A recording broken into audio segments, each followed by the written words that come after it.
തിരുവനന്തപുരം RCCയിലെ നിയമന ക്രമക്കേടിൽ ചീഫ് നഴ്സിംഗ് ഓഫീസർ ശ്രീലേഖയ്ക്കെതിരെ ഗുരുതര വെളിപ്പെടുത്തലുമായി ഒരു ഉദ്യോഗാർത്ഥി. പരീക്ഷയിൽ ആദ്യ റാങ്ക് ലഭിച്ചവർക്ക് ചീഫ് നഴ്സിംഗ് ഓഫീസർ എക്സാം ടോപ്പിക്കുകൾ മുൻകൂട്ടി കൊടുത്തുവെന്നാണ് ഇപ്പോൾ വരുന്ന വെളിപ്പെടുത്തൽ. എഴുത്ത് പരീക്ഷയുടെയും ഇന്റർവ്യൂവിൻ്റെയും പൂർണ്ണ നിയന്ത്രണം ഉണ്ടായിരുന്നത് ചീഫ് നഴ്സിംഗ് ഓഫീസർക്കാണെന്നും ഉദ്യോഗാർത്ഥി 24-നോട് പറഞ്ഞു. 24 പ്രൈം ടൈം ബ്രേക്കിംഗ്. RCCയിലെ സ്റ്റാഫ് നഴ്സ് നിയമന പ്രക്രിയയിൽ ആദ്യാവസാനം വരെ ഇടപെട്ട് ബന്ധു നിയമനം നടത്തിയെന്ന പരാതിയിൽ സസ്പെൻഷൻ നടപടി നേരിടുന്ന ചീഫ് നഴ്സിംഗ് ഓഫീസർ ശ്രീലേഖ ആറിനെതിരെ ഉദ്യോഗാർത്ഥിയുടെ ഗുരുതര വെളിപ്പെടുത്തൽ. എഴുത്ത് അഭിമുഖ പരീക്ഷകളുടെ പൂർണ്ണ നിയന്ത്രണം ചീഫ് നഴ്സിംഗ് ഓഫീസർക്കായിരുന്നു. ആ എക്സാമിന്റെ പൂർണ്ണ നിയന്ത്രണത്തിലും ഇപ്പോൾ ഈ കേസിൽ പരാമർശിക്കപ്പെടുന്ന CNO ആയിരുന്നു. വിദ്യാർത്ഥികളെ അറേഞ്ച് ചെയ്യുന്നതിലും ക്വസ്റ്റ്യൻ കൊടുക്കുന്നതിലും പിന്നെ ആരെവിടെ ഇരിക്കണമെന്ന് തീരുമാനിക്കുന്നതിലും എല്ലാം പൂർണ്ണ നിയന്ത്രണം ഉണ്ടായിരുന്നത് CNOയുടെ മേലുള്ള ഉത്തരവാദിത്തത്തിലായിരുന്നു. ഇന്റർവ്യൂ ബോർഡിൽ RCCക്ക് പുറത്തുള്ള ഒരാൾ വേണമെന്ന ചട്ടവും പാലിച്ചില്ല.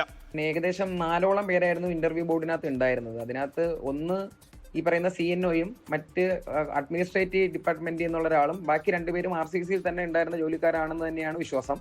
ഇന്റർവ്യൂ നടത്തിക്കൊണ്ടിരുന്ന സമയങ്ങളിൽ മൊത്തം ക്വസ്റ്റ്യനുകളും ചോദിച്ചിരുന്നത് ഈ CNO മാത്രമാണ്. മറ്റൊരാളും ഇന്റർവ്യൂവിൽ യാതൊരു വിധമായിട്ടുള്ള ക്വസ്റ്റ്യൻ ചോദിക്കുകയോ ഇത് എന്നോട് മാത്രമാണോ എന്നറിയാൻ മറ്റുള്ള കുട്ടികളോട് തിരക്കിയപ്പോഴത്തേക്കും അവരോട് എല്ലാം ഏറെക്കുറെ മെജോറിറ്റി എല്ലാവരോടും CNO മാത്രമാണ് ക്വസ്റ്റ്യൻസ് ചോദിച്ചിരുന്നത്, ഇന്റർവ്യൂ ചെയ്തിരുന്നത് എന്നുള്ളതിനെ കുറിച്ച് അറിയാൻ കഴിഞ്ഞു.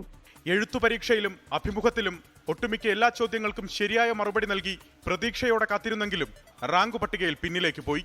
റാങ്ക് പട്ടികയിൽ ഇടം നേടിയവരുമായിട്ട് പിന്നെ ബന്ധപ്പെട്ടപ്പോൾ അവരുമായിട്ട് ഞങ്ങളുടെ വിദ്യാർത്ഥികളും സുഹൃത്തുക്കളൊക്കെ സംസാരിച്ചപ്പോൾ അവർക്ക് നിന്ന് ഇങ്ങനെ രഹസ്യ സംഭാഷണം വഴി അറിയാൻ കഴിഞ്ഞത് ഇങ്ങനെ ഇതിനെക്കുറിച്ചിട്ടുള്ള എക്സാമുകളെ കുറിച്ചുള്ള ടോപ്പിക്കുകളെ കുറിച്ചുള്ള വിവരങ്ങളെ കുറിച്ചും ഈ റാങ്കിൽ ഇടം നേടിയിട്ടുള്ളവർക്ക് CNO നേരത്തെ നിർദ്ദേശങ്ങൾ നൽകിയിട്ടുണ്ടെന്നുള്ളതിനെ കുറിച്ചും അറിയാൻ കഴിഞ്ഞിട്ടുണ്ട്. ചീഫ് നഴ്സിംഗ് ഓഫീസറുടെ സഹോദരിയുടെ മകളടക്കം ബന്ധുക്കൾക്കും അടുപ്പക്കാർക്കുമാണ് നിയമനം നൽകിയത്. ആദ്യ റാങ്കുകളിൽ ഉൾപ്പെട്ടവർ കേരളത്തിന് പുറത്ത് ഒന്നിച്ചു പഠിച്ചിരുന്നവരെന്ന് ഉദ്യോഗാർത്ഥി ആരോപിക്കുന്നു. സംസ്ഥാനത്തിന് പുറത്തു പഠിച്ച് കേരളത്തിൽ ജോലി ചെയ്യേണ്ടവർക്ക് കേരള നഴ്സസ് ആൻഡ് മിഡ്വൈസ് കൗൺസിലിന്റെ രജിസ്ട്രേഷൻ നിർബന്ധമാണ്. നിയമനം ലഭിച്ചവർ ഈ രജിസ്ട്രേഷൻ പൂർത്തിയാക്കിയിട്ടുണ്ടോ എന്ന് സംശയം. 1 വർഷത്തെ പ്രവൃത്തി പരിചയം വേണമെന്ന ചട്ടവും അട്ടിമറിക്കപ്പെട്ടതായി ഉദ്യോഗാർത്ഥികൾ സംശയിക്കുന്നു.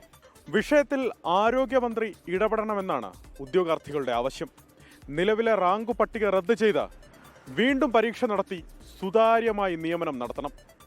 അലക്സ് റാം മുഹമ്മദ്, 24, തിരുവനന്തപുരം. ലോകത്തെവിടെയായാലും ഏത് സമയത്തും 24 വാർത്തകളും ഓഗ്മെന്റഡ് റിയാലിറ്റി പാക്കേജുകളും എക്സ്പ്ലെയിനറുകളും വിശദമായി കാണാൻ ഞങ്ങളുടെ YouTube ചാനൽ നിങ്ങൾക്ക് സബ്സ്ക്രൈബ് ചെയ്യാം.